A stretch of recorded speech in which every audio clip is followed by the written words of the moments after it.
Good afternoon. Thank you for joining the National Task Force to End Sexual and Domestic Violence for the Violence Against Women Act of 2022 Virtual Town Hall. My name is Karma Kottman, and I am Executive Director of UJIMA, Inc., the National Center on Violence Against Women in the Black Community. My pronouns are she, her, and hers.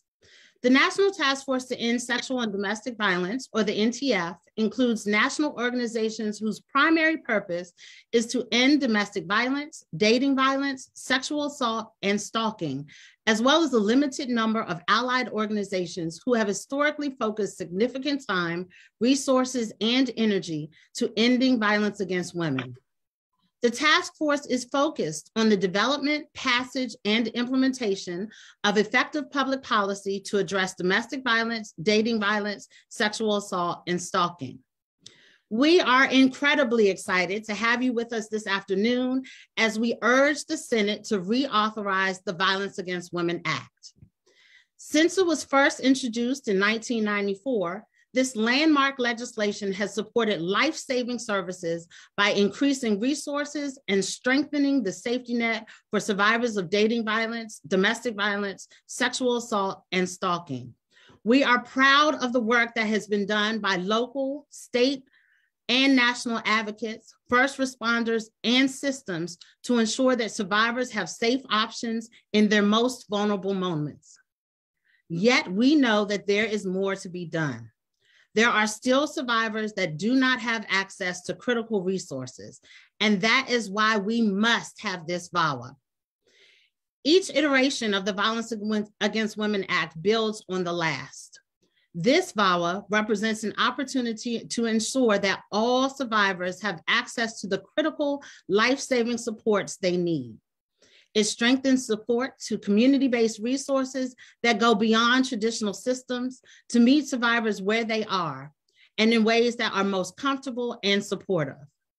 This VAWA is a reflection of what we have heard from communities, from advocates, and from survivors themselves. The Senate bill provides targeted resources for communities of color, creates additional pathways to justice beyond criminal legal responses, improves economic protections, provides safe, affordable housing options, restores tribal jurisdictions so tribes can hold non-native perpetrators accountable, increases resources for prevention, closes dangerous legal loopholes in existing federal domestic violence-related firearms laws, maintains vital non-discrimination protections, and continues to invest in life-saving programs. Before we welcome our esteemed speakers, I want to take a moment to thank each of you for your continued advocacy. This VAWA is a culmination of your hard work, your calls, your emails, and your advocacy. The COVID pandemic has highlighted the need for our services and underscored the commitment of countless advocates to ensure that when they reach out, survivors have a place to go, a warm voice at the end of a phone, or someone to be there as they navigate the trauma they have experienced. And we are grateful for each and every one of you. With that, it is my incredible pleasure to introduce international human rights and children's rights advocate, Angelina Jolie. Thank you so much. Thank you. And senators and ladies and gentlemen, thank you very much. And thank you for inviting me to speak. More than half of all of the women murdered globally each year die at the hands of partners or other family members. More than half. Violent and controlling behavior in the home is a terrifying reality for families everywhere, including in our homes in America. But we have the democratic right in our country, which so many others do not have, to change our laws, to insist that they are updated and strengthened and upheld. And that is why it's so painful that we've gone nearly a decade without Congress being able to agree to reauthorize the Violence Against Women Act. All of us advocates and survivors are hoping to finally get reauthorization over the line this time. None of us is naive. We know that this is politics. But to senators considering this legislation, I say, please understand that we know as a medical fact that when children witness and experience domestic violence, it is child abuse and can cause long-term toxic stress and trauma. And we know that 800 children have been murdered in the United States since 2008 after being forced back into unsafe contact with an abusive parent by an uninformed and broken legal system. Children like Caden in Pennsylvania and Peaky in California. And yet still, judges deciding custody cases generally are not required to have training on domestic violence, lethality risks, and trauma effects on children.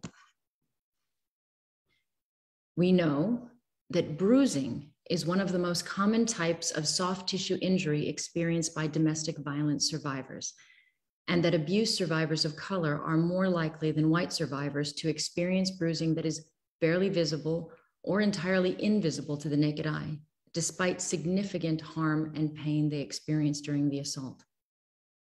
And yet still, most first responders do not have access to alternative light source technology that is 5 times more effective at detecting bruising across all skin tones than the white light.